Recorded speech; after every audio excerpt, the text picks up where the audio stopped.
Hi, everyone. Hey, thank you so much again for joining me today. I appreciate it so much, whether you're coming to me on Facebook or YouTube. I appreciate it. It's an honor. It's a privilege to be able to connect like this. And I just want to say thank you for doing that. You taking this time means a lot to me. And I hope it's a help. I hope it's a blessing and an encouragement to you. Hey, before we get started, I want to make one announcement for the youth group. On October 30th, that's a Friday, they're going to be having a party. And all of us can help by donating candy or drinks or even $10 gift cards that they're going to use for prizes because they're going to do some games and stuff. So if you would be willing and you can give some donations like that, that would be so helpful. You can drop those off on Tuesday the 13th as well as Tuesday the 27th. Okay, the Tuesday the 20th, they do Zoom. They do it every other week. Zoom one week and then a live outside the other week. So on the 13th and the 27th, you can drop those off, or you can contact Cindy Engel about dropping those off or arranging to have those picked up. If you don't know how to get in touch with her, let me know, and I'll make sure that that information gets forwarded. But I know the youth group's going to have a great time. And if you're a teenager and you're listening, hey, October 30th, jot it down. There's a party just for you. In the book of Galatians, we've been going through this. The Apostle Paul, to make a Star Wars reference, just gets a little bit Darth Vader-ish when he says, I find your lack of faith disturbing. All right, so really through the whole book, he has said, wow, you guys, you were on the right track, but then you got veered off, you got off on the wrong track, and now I need to come back and encourage you to get back where you should be. In Galatians 5, we talked about, that's last week, we talked about how we can yield to God's Spirit, how God can help us do what we should be doing, and how that really impacts our relationships. And we're going to emphasize that more today. And we saw this incredible list, which is really the result of us loving God and loving each other the way we should. And even we call this spiritual fruit. And even though it's spiritual fruit, it's really directed toward each other. I want to read the list as we kind of launch into Galatians 6 today.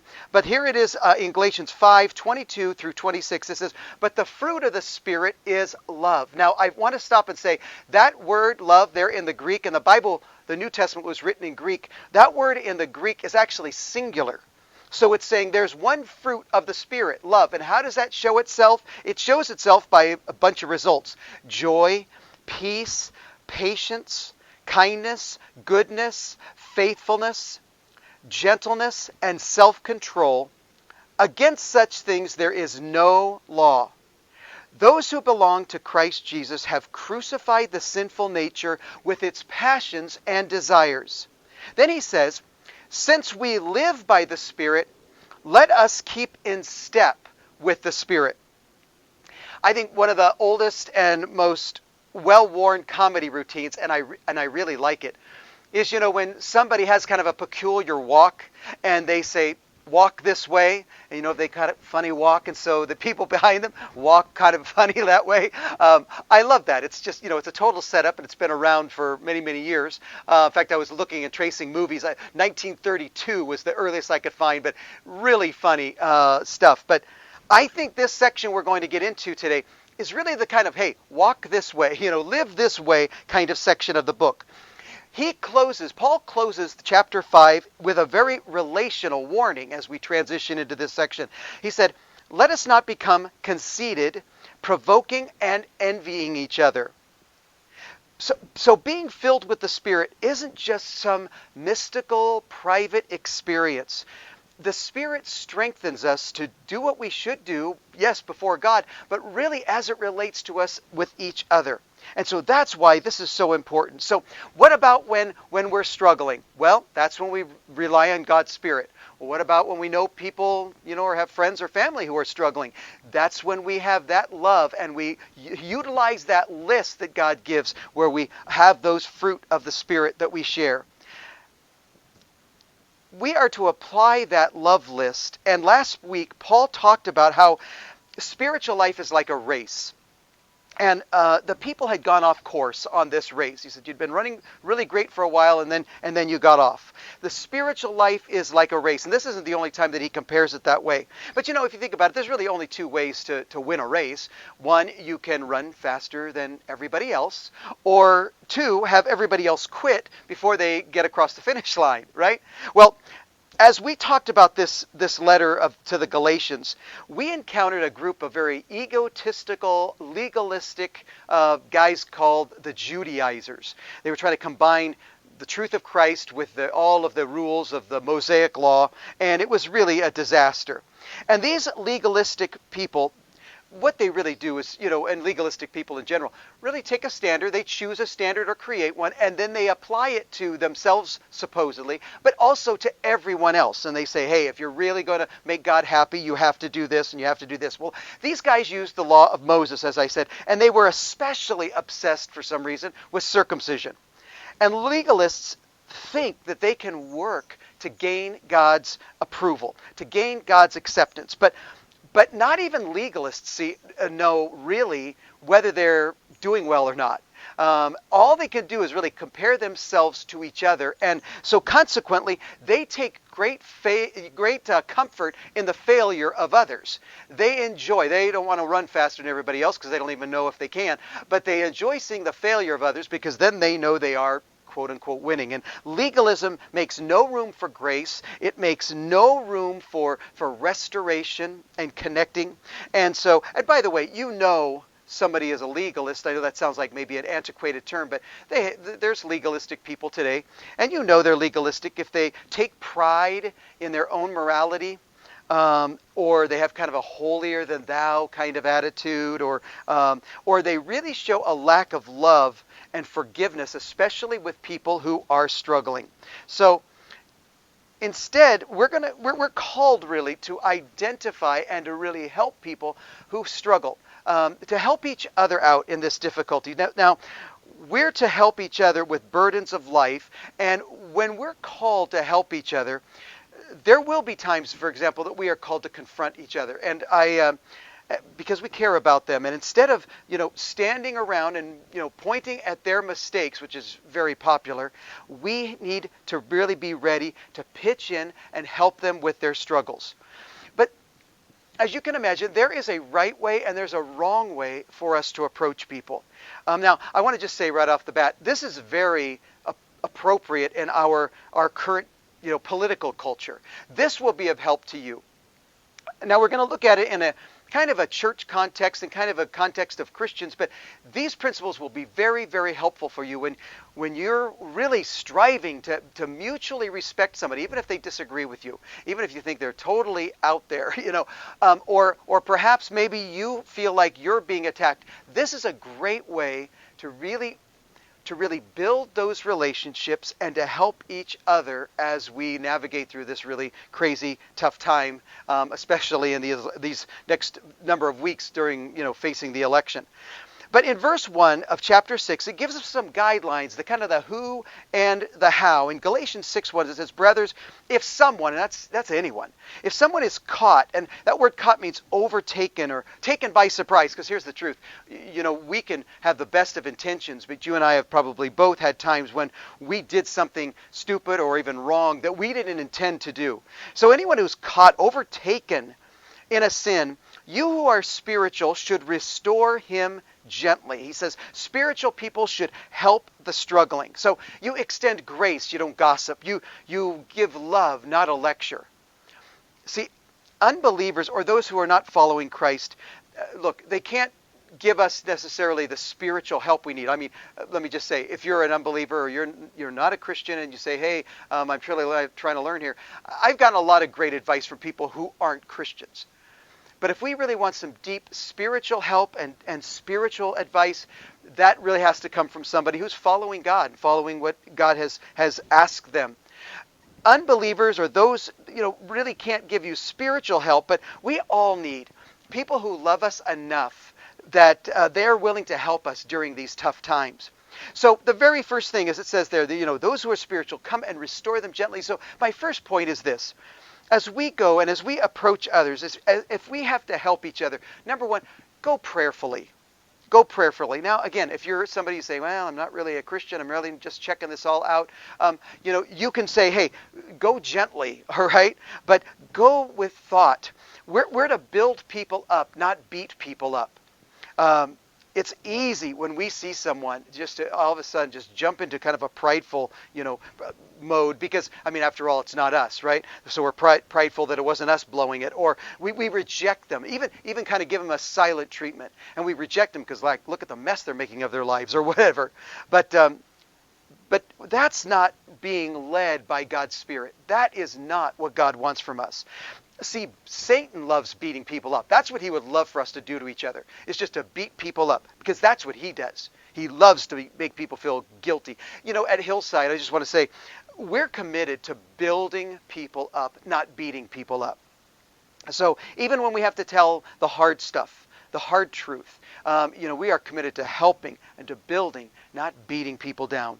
The answer is to restore them in God's Spirit. Now, we help people with physical things, with emotional needs and so forth, relational needs, but this really focuses this attention here on spiritual needs. And how do we restore? He says, in gentleness. Restore in gentleness. Gentleness is grace in action. Jesus did this so very well. I remember, you probably remember the time perhaps when there was a woman who was caught in adultery, and the religious leaders brought her to Jesus, just threw her down in front of him and said, hey, our law says that we should stone her to death. And Jesus very gently and calmly, he just looked at them and said, okay, the one who's without sin, go ahead and throw the first stone. And one by one, the scripture says that they all walked away, and there was just him and the woman there. And he says, where's everybody who was accusing you? Is there nobody here to accuse you? And she goes, no one. He goes, I don't accuse you either. Just go and sin no more, he said. Just go, and Jesus was really freeing her to go and get a fresh start. Go, and he says, don't live in that lifestyle anymore. And those who are spiritual, he says, isn't talking about perfect people. It's not even talking about, pastors or elders or deacons or counselors necessarily. It's not, although those can be helpful, right? But it's just people who are letting God control them, that are doing their best to follow what God has for their life. Just people who are letting that fruit live out in their life. And Paul says that Christians are to restore the person who has fallen. It's interesting. That word restore is a term that was used for setting a fractured bone. It was also used of fishermen when they were mending their nets, restoring. So the way of the world really is, hey, every man for himself. You just pull yourself up by your bootstraps. But that isn't God's way. God's way is for us to help each other. So we go prayerfully and we go gently. And the rest of verse 1 says, but watch yourself, or you also will be tempted. Now, before we help someone, we deal with their problems, we really have to know, where are our boundaries? Where are the things that we're tempted? What are the things we're susceptible to? The temptations that are a pull for us. We have to go in humility. Now, let me give you an example. Let's say I'm a recovering alcoholic, and I have a friend who's an alcoholic and really struggling, and calls me up from the bar and says, hey, David, can you come and pick me up from the bar? Because of my propensity, because of my pull, maybe my temptation, I might, say, hey, can I send somebody else, or call you an Uber? I provide that way for them to be able to get out without me putting myself in a compromising situation, something I might be tempted in. If you're having a tough time in your marriage, and somebody of the opposite sex calls you, and they're having their marriage is a disaster, and they're calling you to console them, that probably would not be the best choice, right? Now, there's people who say, oh, hey, I'm strong enough. I would never fall for that. Scripture warns us against that. The Bible warns us not to be prideful, or else we could fall. In verse 2 of Galatians, it says, carry each other's burdens. That's a very simple command, isn't it? Look for somebody who's burdened and help them. So this isn't complicated. It doesn't require a huge program. Just look for a burden to help with and help. He says, carry each other's burden, and in this way you will fulfill the law of Christ. So the third way for us to really be able to help people out is, we've seen already, to go prayerfully. Secondly, to go carefully. And then now to go willingly. We're to be burden lifters, not burden givers. See, it's clear that we all have burdens in our lives that are too heavy for us to carry by ourselves. None of us is meant to be a lone ranger. None of us is meant to do life, all by himself, kind of just, hermitizing ourselves. You see that phrase that says each other's burdens. It has that idea of give and take. That implies that those who are weak and those who are strong may switch places sometimes. Sometimes you might be the strong one and I'm the weak one. Sometimes I may be the strong one and you're the weak one. See, we have to be sensitive to each other. And that word burden in the Greek is the word baros, which means excess burdens, which we need to share. Paul points out that their past reliance on works has now been replaced by a brand new law. It's the law of love. And the law isn't ordering us around. We're now ruled by this law of love. We're going to talk about this, by the way, in detail the next few weeks, especially leading up to the election. This is very, very, very important. But it talks about the law of Christ. And this is what Jesus meant when he said in John chapter 13, verse 34 and 35, he says, "A new commandment I give to you, that you love one another even as I have loved you, that you also love one another. By this all men will know that you are my disciples, if you have love for one another." See, the burdens here aren't referring to just a long list of tasks. Some of you feel very burdened because you got just tons to do. It's not saying, help each other when they have a lot of items on their, to-do list. And that could be helpful, by the way. But when it's talking about burden, it means a weight, something that's heavy. In fact, this word was often used of the weight of a moral sin, and just that shame and that guilt and that heaviness that tends to accompany that kind of a moral failure.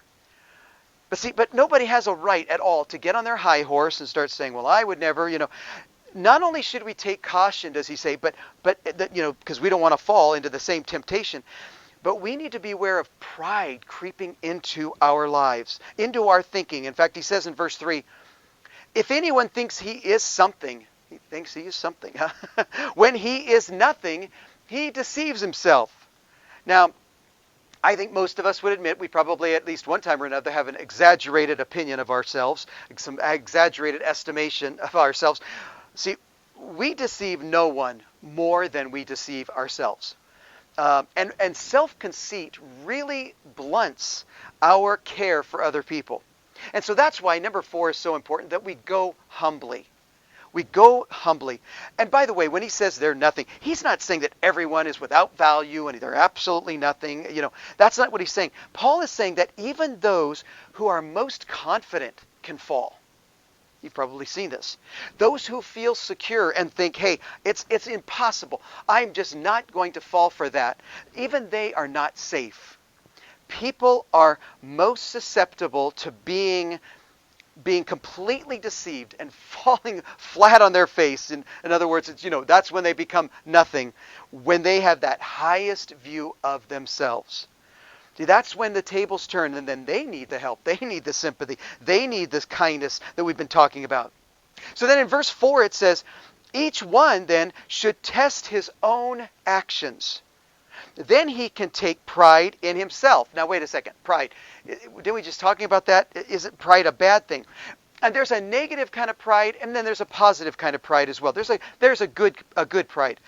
The positive kind of pride is more of a rejoicing, is being grateful for what God's doing in your life and being able to rejoice in what God has called you to do. But he says do that without comparing himself. See, bad pride always compares, always. Without comparing himself to somebody else. And we have to really test our own actions. We have to evaluate ourselves and not compare ourselves. And that leads us to number 5. And number 5 is that we need to go with integrity. No matter what the issue, no matter what the situation, go to each other with integrity. If you have to confront somebody, go gently and humbly. If you're a Christ follower, I'd say go, before you go, pray. And I already have kind of emphasized that. But go with a sense of brokenness. Don't go all, high on your high horse. Don't go all, with self-righteousness. Be careful about the timing as well. Are they in a situation? emotionally, even physically? Are they in a situation where they could really understand and receive what you have to say? Is it the right time, the right place, the right occasion? And don't go to blame. Don't, point a finger. It's like the old saying, if you point a finger at somebody, you've got three pointing back at you, right? So the truth is, don't be self-righteous. And then when you go, tell them about yourself. Maybe your own struggles. I mean, nothing's more of a help and comfort to me than if I'm struggling in an area and somebody's, yeah, I know how I struggled with that. And here's some things that have helped me. That is so helpful. As you speak, just share your own personal struggle and your own personal brokenness as it relates to the area. You don't have to just, share all your dirty laundry, all skeletons in the closet are out. But Paul warns us against comparing and putting ourselves up. In fact, he says comparing is stupid. In 2 Corinthians 10:12, it says, comparing ourselves to each other is not wise. I've heard people say, hey, it's okay, my friends are all doing it, and they're even Christians, or, it's okay, everybody at work does it. We're not supposed to compare ourselves to everybody else. We have to have the integrity to know we're doing what God wants us to do. And then, and be right with him and not compare ourselves. Hey, it might be fine for them, but you have to really take yourself into account. And that idea in verse 4 is that he'll find in himself that source of joy. He's not dependent on the applause or the recognition of other people for his happiness. See, these Galatian believers, they were working so hard at trying to please the Judaizers and to make them happy and get the recognition that they wanted.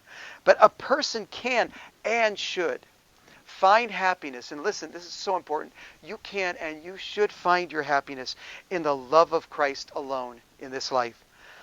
God wants the source of joy to come from within and not be dependent upon the recognition of other people. So he says, test his own actions. That's the same word. If those of you who are church people and you've gone to communion, maybe you've heard the pastor or you've heard me read, let a man examine himself before he comes before communion, before the Lord's table. Let a man examine himself. Exact same word. Test his own actions there. Examine yourself. And that's why it says in verse 5, for each one should carry his own load. Now, this seems to be a little contradictory. Didn't we just say we're supposed to carry each other's burdens, And now it says, for each one should carry his own load. And while it seems, contradictory, these are two different words.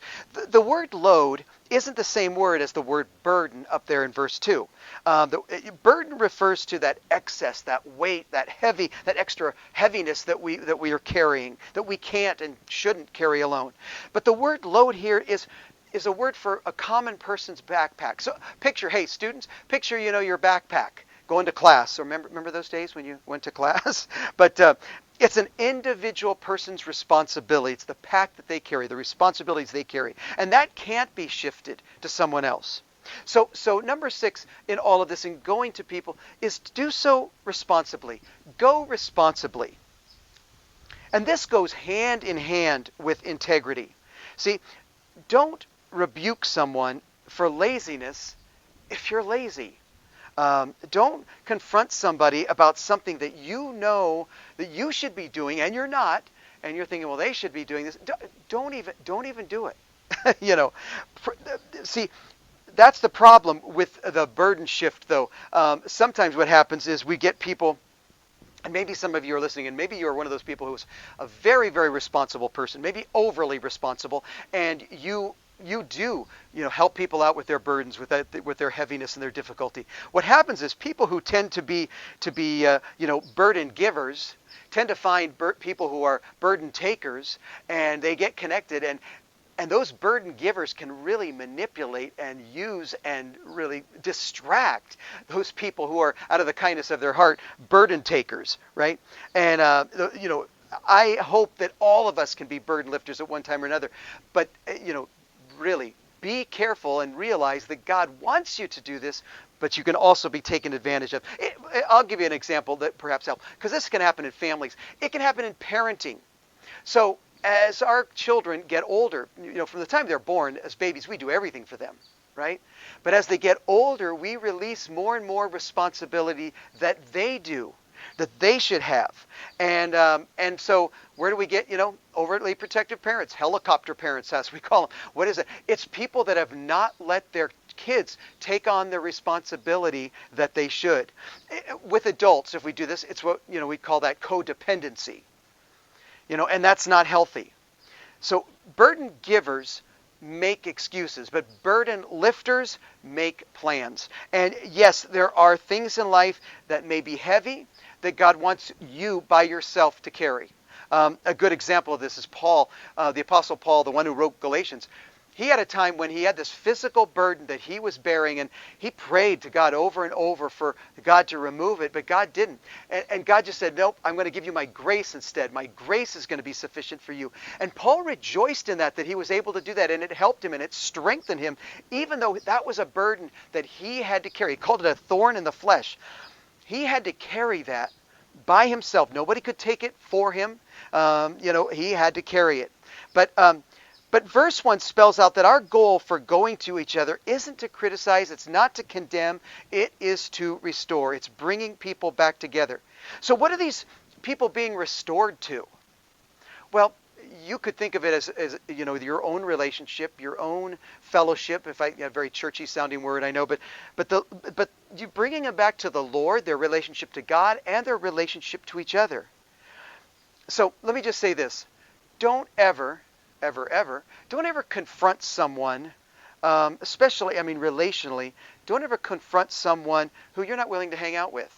I'm not talking about the kind of stuff you have to do at work. I'm just saying, really, as you're talking relationally, restoring requires love. This kind of restoring, that patience, it requires sharing. It requires, just being able to be together, that accountability. In fact, in verse 6, it says, anyone who receives instruction in the word must share all good things with his instructor. Now, I've never thought of myself as the instructor. I know I pastor some of you who watch, but can I just say, because I'm kind of playing that role, online these last 7 months now, I want to just say thank you. Thank you for the privilege. Thank you for the honor of being able to help you, to share with you, to even teach you. Maybe you've learned some things that are new, I hope. But I just want to say thank you so much for that. And that word, you see, the word for share there, it says must share all good things. In the Greek, it's koinonoeto, which now you say, wow, throwing out the Greek words. But if you've been in church, you may have heard the term koinonia. Well, that's the same root right there. And this word is the verb form. It needs to share, to communicate, to have fellowship with. Every translate, I looked at 36, I think, different English translations. Yeah, there's a lot of them. And they all translate this as good things, but that doesn't really reflect what it means in the Greek. It means it's much more descriptive than that. See, Paul's not just talking about good stuff. Some scholars think that Paul's saying, you teachers, you people, make sure you take care of your teachers and pay them, well. And maybe that's part of it. But it really means much more than that. It means to share intrinsically, share the good. Share the good in nature. Share the good that God's doing because of what they've taught. There is nothing that makes me happier than when somebody, sends me a message or whatever and just says, or tells me in person and says, David, that really helped me in my life. That really helped me in my relationship. Helped me in my family. Helped me in my marriage, whatever. There is nothing that is better than that for me. Nothing that brings me more joy than to know that I was able to help somebody. And that's really what he's saying. It's more like, hey, share the blessings that you got from what the teacher taught you. And share what you've learned, what God's done in your life through that truth. Well, in verse 7, going back around to it, really how we are connecting with each other, what do we reap? We reap the fellowship. That fellowship happens. We're restored in that relationship. See, fellowship in this verse has to do with us all growing together, listening to God's word together. And what you learn and apply are those good things from God. God wants to do good things in your life. And that verse 6 is kind of a transition to another kind of part of this. It's kind of a new section of this chapter. And it's really how we can invest in each other. That law, the laws of harvest, seems appropriate, right? It's fall. And Paul uses some illustrations from the principle of harvesting to explain some spiritual principles concerning our relationship with God, our relationship with each other. So consider these. First of all, in verse 7, Galatians 6:7 says, do not be deceived. Don't be led astray. He says, God cannot be mocked. A man reaps what he sows. So you can plant a watermelon seed thinking it's an apple seed, and you're still going to get watermelons. There it is. If you look at orange seeds and lemon seeds, they look very, very similar. I have an orange tree and a lemon tree in our yard. The seeds look very, very similar. But I'm telling you, if you plant an orange seed, you're going to get an orange. And lemon, you're going to get a lemon. And so that's really important that we know that we reap what we plant. And there it is. Now, if you're critical, you're going to get criticized. If you're friendly, you're probably going to make a lot of friends. If you are self-consumed, you're probably going to spend a lot of time with yourself, all alone, right? See, whatever you reap, that's what you're going to sow. Whatever you plant, that's what's going to come up. If you're loving, the chances are you're going to experience more love and receive love. See, it's easy to be deceived in this sowing and reaping thing because of this whole principle is difficult. Why? Why is it so difficult? Because it's easy to forget that there's a time gap between the sowing and the reaping. See, we want it to happen kind of fast. We will not reap immediately what we sow. See, but here's the thing. We can trust God in the meantime. While, after we have, planted whatever it is we've planted, and we're waiting for that harvest, we can trust God in the meantime. That word mocked has the idea of, kind of turning your nose at. And the person who turns their nose at God doesn't change the law of the harvest. The sowing and reaping is still going to happen. There are principles that God has laid out that doesn't matter if you believe in them or not, they're going to happen. People still reap what they sow. And he's saying God isn't the one suffering, it's the people that are suffering. See, we reap what we sow, but we also reap where we sow. So if I plant a seed right here in front of me, it's not going to spring up back there. If we put time into our marriage, for example, we'll reap a harvest there. If we do all of our sowing at work, sure, we might be fruitful at work and even successful at work, but our family might suffer if we haven't sown love there, and we might lose our family as a result. So we reap what we sow, but we also reap where we sow. And by the way, sowing, and you probably know this, sowing, this is done daily. Now, I'm not talking about in agriculture, but sowing is done daily in our spiritual life, our relationships. We can sow selfishness all week long and then, go, here it is, come Sunday and pray for a crop failure. It's not going to happen. What we have sown, we are going to reap. If we really want to enjoy this fruit of the Spirit, we need to plant our lives in God's will and God's purpose and God's direction for our life. In verse 6 it says, the one who sows to please his sinful nature, from that nature will reap destruction. It means corruption or decay or rottenness or even decomposition, in our harvesting analogy here. The one who sows to please the Spirit, from the Spirit will reap eternal life.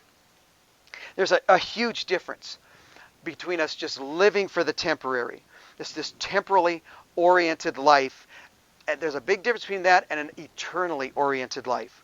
See, living selfishly will always cause us to deteriorate spiritually. I'm not saying don't take care of yourself. I'm not saying you shouldn't do things physically or whatever. But a life lived only for the here and now, I'm telling you, won't produce anything for eternity. It's so important. It's so important that we see that it's important to remember that not seeing is not an indication that it's not going to happen. See, not seeing is not the same as not working. See, not all seeds germinate the same at the same schedule. And there's where the faith comes in. So the second thing we need to see is that we reap more than we plant. See, we reap what we sow, but we also reap more than we plant. I can plant one seed and a whole tree will come up and it'll have fruit, and all that fruit will have lots of seeds inside.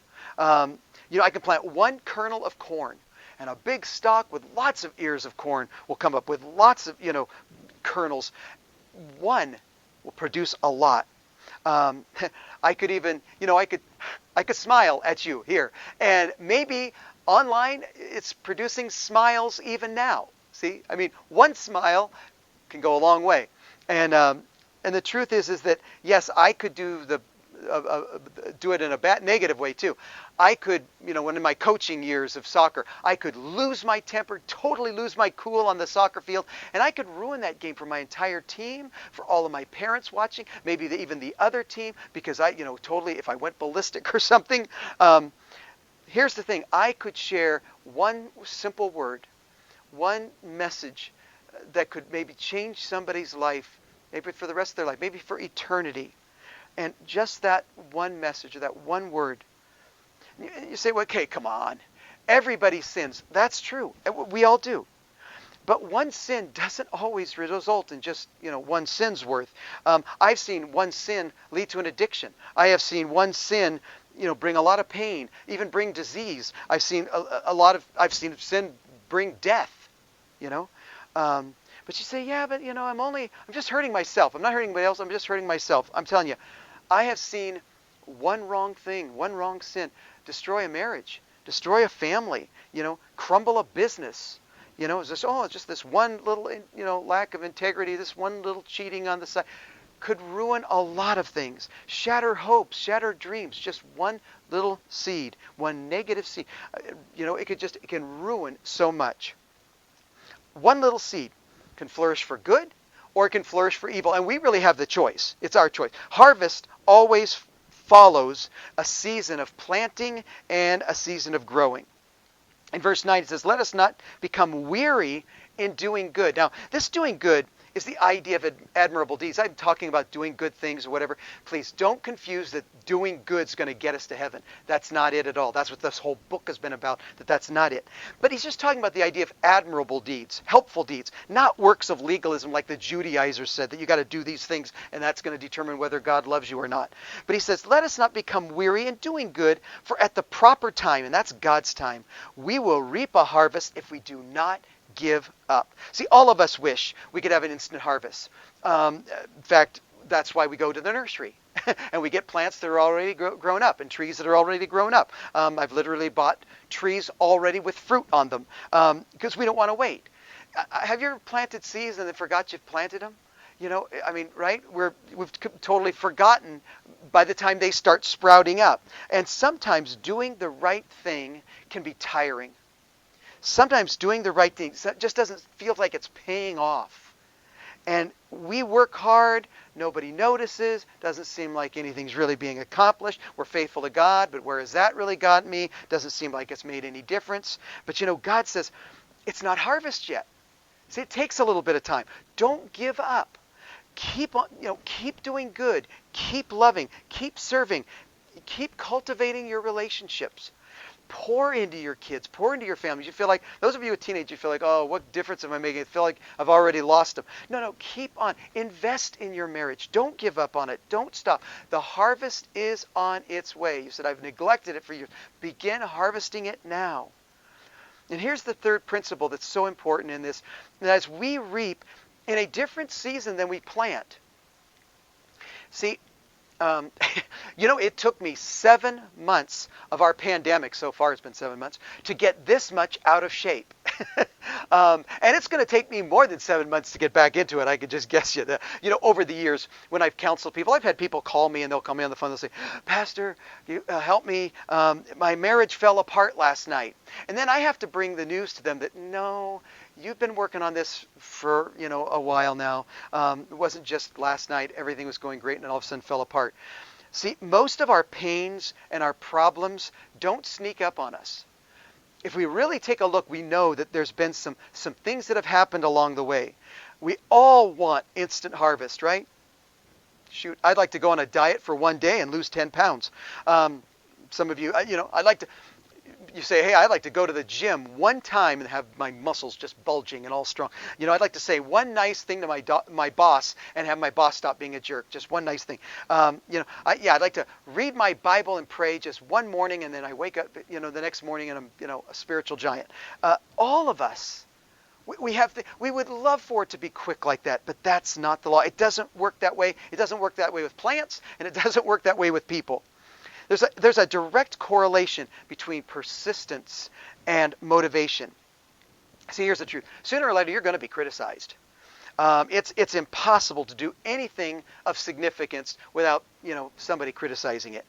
And in verse 10 of Galatians 6, Galatians 6:10, it says, "Therefore, as we have opportunity." See, God gives us special opportunities to serve him. He says, "Let us do good to all people, especially those who belong to the family of believers." Why does he say especially the family of believers? Well, here's what God knows. It's what you know too. Have you ever noticed that sometimes it's harder to be kind to your own family than it is for people who are not in your family? You know them so well and you're so familiar with them. I think that's why God's family, I think that's why he says that about God's family. God's family needs to stick together. Yet we need to sow into our priorities and in the order of our priorities what is most important. There's an old proverb that says the best time to plant a seed is 20 years ago. The second best time to plant a seed is today, right? And the truth is once we can't change the past.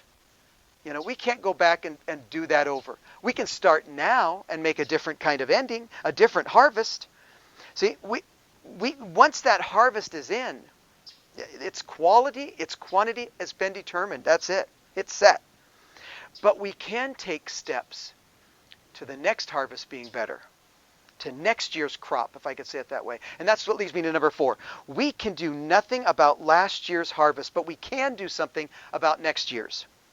See, there's factors in sowing and reaping that are beyond our control. The climate, the weather, the soil conditions. There's different things we can't control. And in our lives, there's things we can't control. In our lives, there's some things like what parents you had. You didn't have control of those. You don't have any control over where they were spiritually or economically or so whether they were in a certain line of work or not. Your racial background, your national heritage, your gender, your birth order, and what that meant to you growing up in your family. Your responsibilities as in your family because of that. All of those things. Those are things you can't control, but God has you here, and you are important, and you're one of a kind, and God has you. And who your brothers and sisters are. You didn't determine that. Your physical features. There's a lot of things. Some of you struggle with physical difficulties, and you say, "Well, what did I do to deserve this?" Nothing. You did nothing. You can't change these, but the Lord tells all of us to take advantages of opportunities that we have. Now, some of you might say, "Wow," he says, "do good, whenever you see somebody, to everybody." I don't have time to do that. No, God isn't saying you got to, do everything for everybody. That word opportunity means a season or an occasion. God isn't saying that you have to jam up your schedule and just ignore and even neglect other things so that you can create opportunities. He's just simply saying, hey, look for them. Look for these opportunities that come up. Look for opportunities that care for people, to help people, to share with people, and to demonstrate Christ's love to people. Just, and they pass us by all the time. He says, just be on watch for them. Just watch. And we're especially supposed to look for opportunities to help each other, brothers and sisters, he says, in Christ. And God says that they're a top priority. Well, as we really wind this down, there's really a bold reminder I want to come to, and that is that we all have a choice. Look at this in verse 11. In verse 11 it says, "See what large letters I use as I write to you with my own hand." Now, today, when we want to emphasize something that's written or even typed, we can put exclamation points, or we can put, dashes or underlines or capital letters or highlight or even emojis, right? We can use those. In the New Testament, they didn't have these. So, in fact, in first century Greek, when it was written, it was written in uncials, which is block-like letters, similar to English capital letters, sort of, but they all and the words all ran together, without any punctuation, without any spaces. So that so when a writer really wanted to emphasize something, he had really a couple choices. One, he could put them at the beginning if he wanted to really emphasize a certain truth, or he could just literally write bigger. We also read about, in Galatians and talked about how Paul had some kind of physical thing with his eyes. He makes mention of that. So it could have been that, part of the writing large was because of, hey, I can't see very well. But I think even because he mentions it, he's saying, I'm writing big so you guys don't miss this. Don't miss. He addresses 3 choices that we all face. Number 1, outward religion or inward relationships. Outward religion or an inward relationship with God. The Judaizers, they had come in and to the Galatian congregation, and they were convinced, and tried to convince as many members as they could that, hey, you've got to follow the Mosaic law. You've got to do in order for God to be happy with you. And like then, legalists today are concerned about the externals rather than having a real relationship with God. They're like the Pharisees who prayed on the streets, and they're all proud of themselves. They donated in public. Why? So people would notice them. It was for man's approval showing, and not because of their love for God. In verse 12 of chapter 6, it says, those who want to make a good impression outwardly are trying to compel you to be circumcised. He's talking again. Paul mentioned the Judaizers. You got to mention them one last time, right? And they're relying on their works. They're relying on what they think, and they're trying to drag as many of the new believers in Galatia into their way of thinking as much as they could. See, illegalism is appearance-oriented because it focuses on pride. It focuses on religious pride. See, the only reason, as he goes on, the only reason they do this is to avoid being persecuted for the cross of Christ. See, they were looking for a Messiah. But the Messiah they were looking for was a Messiah that would come in and overthrow the Roman Empire and, just start ruling so that they could rule with him and so forth. Deliver them from the Roman government. But that wasn't Jesus' agenda at all. And so in their perspective, when that didn't happen, they decided, wow, what are we going to do? Okay, we don't want to ditch this Jesus thing because it seems to be, gaining popularity, but we're not going to, forsake our Judaism. So they formed them together. They kind of mixed them together, and then, hey, then everybody's happy, right? The Jews don't give them a hard time. The Christians don't give them a hard time, supposedly. And so they're going to make everybody happy. And that's what he's saying is, they didn't want to be persecuted for what they believed. They're so wishy-washy. They want to believe it all. Verse 13 says, no, not even those who are circumcised obey the law. He said they set up all these laws. They don't even obey up themselves. They make demands that they don't even keep. Yet they want you to be circumcised that they may boast about your flesh. Look at how great they're doing, and they're not even doing it. So the second thing is very important for us, this choice that we have. It's either human work or God's work. We can rely on one or the other. See, Paul says there's only one thing really worth boasting about. Religion is not it. Religion was based on human performance. But he says Christianity is based on what God did through Jesus by sending Jesus to die, to be buried, to rise again for us. See, religion always rests on self-righteousness. But God's righteousness comes from the cross. And that's why, and he says in verse 14, may I never boast except in the cross of our Lord Jesus Christ, through which the world has been crucified to me and I to the world. Christ means everything to him. And when he says he's boasting, it's not because he did anything. He's boasting in his complete reliance on Christ. He says, neither circumcision nor uncircumcision means anything. What counts is a new creation. No ritual, no tradition, no ceremony, no law, makes any difference, he said. It's that relationship with Jesus. And the only thing that really matters is whether or not we have become new creations. When we're born into God's family, we become a new creation. And Jesus Christ died, was buried, and rose again so he could assure us of that. And number 3 is really being self-centered or being Christ-centered in our living. That's the third choice. Paul says, look, those who walk by this rule, this measuring stick of Christ's cross, rather than all the laws and the rituals and all that, they have peace and they have mercy. See, only a person who's accepted Christ is growing in that relationship and can really experience the peace and the joy and that mercy instead of this turmoil and judgment and really keeping your fingers crossed all the time. Have I done enough? Have I done enough? I did enough. No, you rely on Christ. In verse 16, he says, peace and mercy to all who follow this rule. What's that? The law of Christ. To the Israel of God. One last dig, Paul comes in and says, from now on, let no one cause me trouble. He says, for I bear on my body the marks of Jesus. And he meant that literally. He had literally been beaten and persecuted because of what he believed in and how he had followed Christ and served Christ. In verse 18 it says, the grace of our Lord Jesus Christ be with you, your spirit, brothers and sisters. Amen. Paul starts the letter with grace. You go back to the first chapter, he starts it with grace, and he ends it with grace. And as we close this series, going through the Bible book of Galatians, here are a couple truths I'd like for you to consider. The first is that, in our do-it-yourself society, salvation by grace is very, very easily rejected. Our culture says, earn your own way.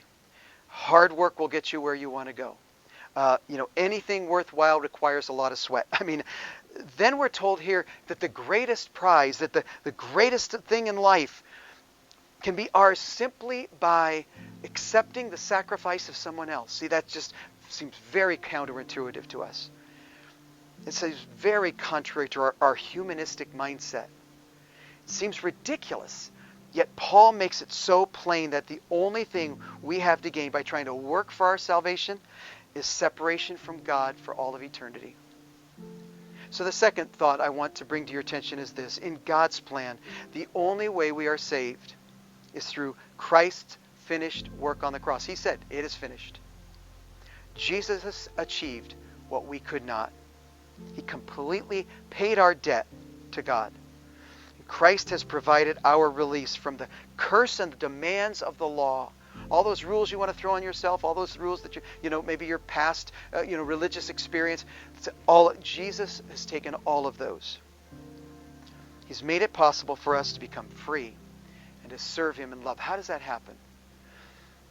It happens by us receiving it as a gift, by faith, trusting Him alone, by placing our trust in Him and our faith in Him for our salvation.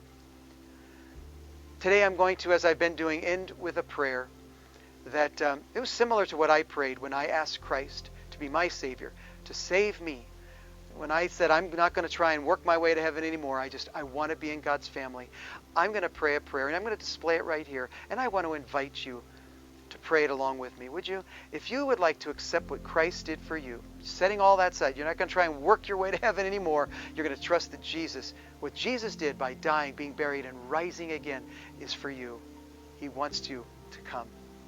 Would you pray with me as I pray aloud? Feel free. You can pray aloud, follow along on the screen, or you can pray quietly in your heart, but give your life to Christ today. Dear God, thank you that I don't have to work my way into your family. I know that no one is good enough except your Son, Jesus. I realize that I am a sinner and that there's nothing I can do to earn or deserve salvation. Thank you for offering forgiveness and eternal life as a gift of your grace, simply because you love me. I believe Jesus is your only Son who died on the cross for my sin. I believe He was buried and rose from the dead. And today I put my faith and trust in you. Thank you for receiving me as your child forever. Thank you for promising to be with me always. Take control of my life now as my Savior and my Lord. In Jesus' name, amen. Hey, as we close, I would just want to say, if you prayed that, would you let me know? I would rejoice with you. I'd be so happy to know that that's been a help to you, and that you made that decision to trust Christ. If there's anything I can do to help, if you'd like material, you'd like something to read, you'd like more understanding of that decision you just made. Maybe you said, I'm just not ready yet to make that decision, but you'd like something to be able to read or really evaluate that decision. It's not something done lightly, of course. But the truth is that is a message that will forever be with you for those of you who have accepted that. And I want to be of any help I can possibly be. Hey, let me know. Message me, on the Facebook or whatever, or you can also make a comment on the YouTube. I can try and contact you. I can get you my phone number. Whatever would be of help to you, I hope that you'll connect with me. Hey, I want to say again, thank you so much again for joining me today. I hope that you'll plan to be back next week. And I just want to say here at the close, Hillside family, I want to let you know that things are progressing along. Thank you for your gifts of the chair money and all of that as we do this restoring and the remodeling and fixing up and all of that kind of thing. Thank you. You can keep those gifts coming. The chairs are not paid for yet. They have been delayed because of the hurricanes back east, but we're really looking forward to when we can get those. We will also be planning on when we can meet together, and I'll be announcing that again, but no updates yet this week. We can't meet this coming week or whatever, but I'm going to be meeting with the leadership, and we're going to make some decisions and some plans as we look forward to getting together, for those of you who are comfortable with that. Those of you who may not yet be comfortable, I don't want you to worry. I'm going to still be posting these messages online so that you can have that for you, and I am really, again, so grateful that you connect with us each week. Hey, thanks so much again, and I hope this finds you well, and I look forward to connecting with you again next week. Take care, and God bless.